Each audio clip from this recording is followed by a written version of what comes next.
Present tense के पहले type में चलते हैं। प्रेजेंट टेंस हमने पीछे पढ़ा है कि टेंस कितने प्रकार के होते हैं, तो हम प्रेजेंट टेंस का पहला टाइप देख रहे हैं जिसका नाम है प्रेजेंट इंडेफिनिट टेंस। तो प्रेजेंट इंडेफिनिट टेंस की पहचान क्या होती है, मतलब कैसे हम पता करेंगे कि ये जो वाक्य हमें दिया हुआ है, सेंटेंस दिया हुआ है, वो हमारा प्रेजेंट इंडेफिनिट टेंस का है। तो पहचान है आपकी सबसे पहले। तो पहचान क्या कहती है कि भाई जब वाक्य के अंत में आपको ता है, ती है, ते है, ता है, ती है, ते है शब्द आपको अगर दिखाई दें वाक्य के अंत में, तो समझ जाना वो प्रेजेंट इंडेफिनिट टेंस का सेंटेंस है। जैसे उदाहरण में देखें आप, राम पानी पीता है, तो यहाँ देखो ता है लास्ट में आ रहा है, तो इसका मतलब प्रेजेंट इंडेफिनिट टेंस का सेंटेंस है। पहचान तो यही कहती है। अगला क्या है, पापा ऑफिस जाते हैं, तो देखो यहाँ लास्ट में आप देख रहे होंगे ते हैं, तो इसी से आपको पता चल रहा है कि ये प्रेजेंट इंडेफिनिट टेंस का सेंटेंस है। अब इसको बनाने के लिए नियम है, यानी स्ट्रक्चर है। स्ट्रक्चर यानी बनाने का नियम। तो क्या नियम होता है भाई, सबसे पहले सब्जेक्ट आएगा, फिर वर्ब में एस या एस लगाएंगे, और फिर ऑब्जेक्ट आएगा, और फिर ईटीसी आएगा।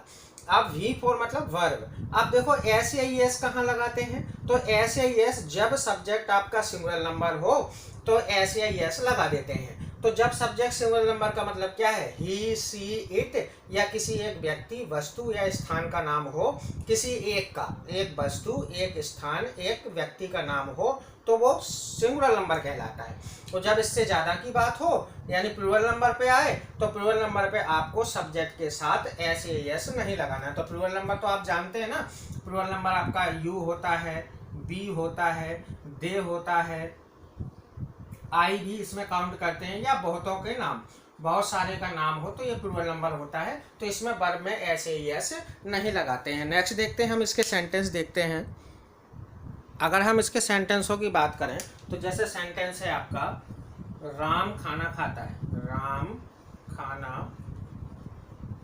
खाता है। अगर मुझे इसकी इंग्लिश बनानी है, तो मैं सबसे पहले सब्जेक्ट, तो सब्जेक्ट हमेशा शुरू में होता है, यानी जो काम करता है उसको सब्जेक्ट कहते हैं, तो ये हो गया सब्जेक्ट।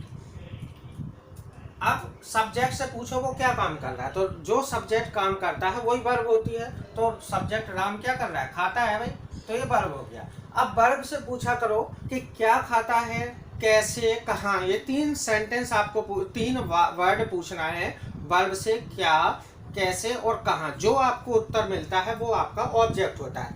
तो मैंने वर्ब से पूछा, खाता है वर्ब है, इससे पूछा क्या खाता है, तो जो आंसर मिला वो ऑब्जेक्ट होता है। तो वो आंसर मिला खाना, तो ये आपका ऑब्जेक्ट हो गया था। अब हम इनकी इंग्लिश बनाते हैं। तो सबसे पहले आपने स्ट्रक्चर में देखा सब्जेक्ट आता है, तो सब्जेक्ट हो गया राम, उसके बाद वर्ब आती है, और वर्ब में एस या एस लगाते हैं सिंगल नंबर को देख करके। तो राम सिंगल नंबर है, इसलिए वर्ब खाना है, तो खाना ईट होता है, और वर्ब में एस या एस लग जाएगी क्योंकि राम सिंगल नंबर है, तो ईट्स हो जाएगा। और फिर उसके बाद आएगा ऑब्जेक्ट, तो ऑब्जेक्ट हो गया खाना, तो खाना को क्या कहते हैं, फूड, तो ये बन गया राम ईट्स फूड। अगला अगर सेंटेंस है कि पापा पानी पीते हैं, पापा पानी पीते हैं, ये सेंटेंस है। अगर मुझे इसकी इंग्लिश बनानी है, तो सबसे पहले सब्जेक्ट पापा हो गए, पीते हैं आपकी वर्ब हो गई, वर्ब से पूछो क्या पीते हैं, तो पानी आपका आंसर मिला, तो ऑब्जेक्ट हो गया। तो इसको बनाते हैं, तो पापा का फादर बोलो, डैड बोलो, जो आपको ठीक लगे, तो डैड।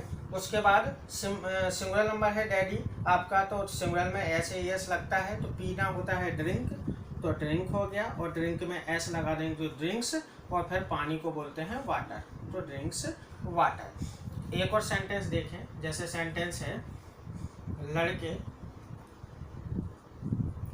गाना गाते हैं, लड़के गाना गाते हैं, ये आपका सेंटेंस है। मुझे इसका इंग्लिश बनानी है, तो क्या बनेगा इसका इंग्लिश, लड़के आपका हो गया सब्जेक्ट, गाते आपका वर्ब हो गया, और क्या गाते हैं, गाना, तो ये ऑब्जेक्ट हो गया। तो लड़के को क्या बोलते हैं, बॉयज। अब देखो ये प्लूरल नंबर आया है, बहुत सारे लड़के हैं, बॉयज हो गया, तो वर्ब में एस या एस आपका नहीं लगेगा। तो गाना क्या किस मीन्स होता है, सिंग। अब आप इसमें एस या एस नहीं लगा सकते क्योंकि ये प्लूरल नंबर है। और गाना क्या, गाते का हो गया सिंग, और गाना क्या होता है, सॉन्ग, तो सिंग सॉन्ग आंसर। एक और देखें आप, चौथा सेंटेंस है आपका, मम्मी खाना पकाती है, मम्मी खाना पकाती है, इसमें देखें सब्जेक्ट मम्मी हो गया, पकाती वर्ब हो गया, क्या पकाती है, खाना, ऑब्जेक्ट हो गया, तो मम्मी को मम्मी बोलते हैं, तो मम्मी। अब मम्मी सिंगुलर नंबर है इसलिए वर्ब में आपका एस ही एस लगेगा, तो पकाना कुक होता है, तो कुक, और इसमें एस लगा देंगे तो कुक्स ऑफ फूड, ये आपका सेंटेंस। अब हम इसी का नेगेटिव देखते हैं। नेगेटिव मतलब जिसमें नहीं नहीं वाले सेंटेंस आते हैं, नहीं करके, जैसे राम खाना नहीं खाता है, पापा पानी नहीं पीते हैं, लड़के गाना नहीं गाते हैं, मम्मी खाना नहीं खाती है। तो जिनमें नहीं नहीं वाले वर्ड आते हैं उनको हम नेगेटिव सेंटेंस बोलते हैं। तो अब नेगेटिव सेंटेंस को हम देख लेते हैं। तो नेगेटिव सेंटेंस मतलब नहीं वाले सेंटेंस। तो अब ये नहीं वाले सेंटेंस या नेगेटिव सेंटेंस का स्ट्रक्चर, इनका भी नियम होता है बनाने का, स्ट्रक्चर मतलब नियम।